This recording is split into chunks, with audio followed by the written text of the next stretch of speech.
Kyla Jean Carter sinabutahe sa Miss Charm 2024, tinanggal na nito sa kanyang social media ang Miss Charm Philippines title. Let's take a look.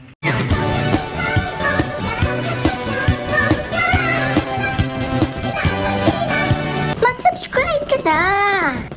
Hello pageant lover! Welcome to my YouTube channel. Maraming mga netizens ang naniniwalang sinabutahe ang pambato ng Pilipinas sa katatapos lang na Miss Charm International 2024 na ginanap sa bansang Vietnam.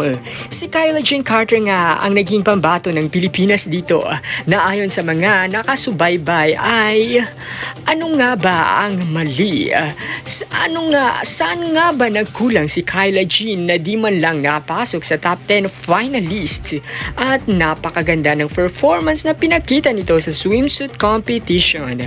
Maraming nagulat, nagimbal, nagulantang at naloka sa naging resulta matapos nga ang finale competition ng Miss Charm International 2024. Matapos nga ang final competition ay tuluyan ng binura at inalis ni Kyla Jean Carter ang kanyang titulong Miss Charm Philippines 2024 sa kanyang social media.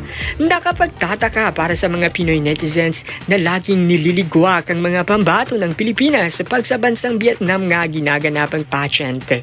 Talagang nakakapanghinayang para sa mga netizens na lagi na lang ginagamit at nililigwak ang Pilipinas sa bansang Vietnam pag dito ginaganap ang international pageant. Para naman sa mga supporters ni Kyla Jean Carter ay siya pa rin ang number 1 sa puso nila at aabangan nilang muli ang pagbabalik nito sa mundo ng pageantry. Narito naman ang mga komento ng mga netizens patungkol dito. Let's take a look and let's take a read.